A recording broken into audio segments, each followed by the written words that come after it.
All right, Peekskill Middle School, what's up? Mr. Stabone here. We're reading the Omnivore's Dilemma in ELA with Mrs. Sora. So, figured in class a lot of times some kids like to listen more than read or read along while the teacher reads. So, I'll be posting some videos when we have days of reading so you can follow along while I read. If you have any questions, please email Mrs. Sora or email me, and we'll be happy to help you guys out. We're really proud of you guys for doing a lot of the work on your own, asking questions when you need it, getting assignments turned in. Make sure to check all your classes for the assignments. And we're here if you need anything. All right, so the Omnivore's Dilemma for today's assignment, lesson 2, starts on page 7, where it says Introduction. So if you want, please read along while I read. And like I said, if you have any questions, just let us know. All right.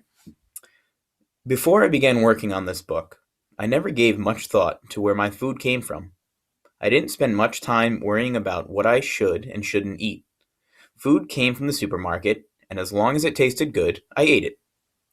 Until, that is, I had the chance to peer behind the curtain of the modern American food chain. This came in 1998. I was working on an article about genetically modified food created by changing the plant DNA in the laboratory. My reporting took me to the Magic Valley in Idaho, where most of the French fries you've ever eaten begin their life as russet Burbank potatoes. There I visited a farm like no farm I had ever seen or imagined. It was 15,000 acres, divided into 135-acre crop circles. Each circle resembled the green face of a tremendous clock, with a slowly rotating second hand. That sweeping second hand was the irrigation machine, a pipe more than 1,000 feet long that delivered a steady rain of water, fertilizer, and pesticide to the potato plants. The whole farm was managed from a bank of computer monitors in a control room.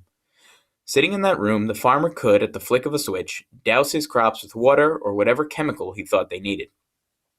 One of these chemicals was a pesticide called Monitor, used to control bugs.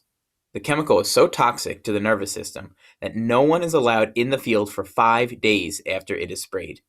Even if the irrigation machine breaks during that time, farmers won't send a worker out to fix it because the chemical is so dangerous. They would rather let that whole 135-acre crop of potatoes die.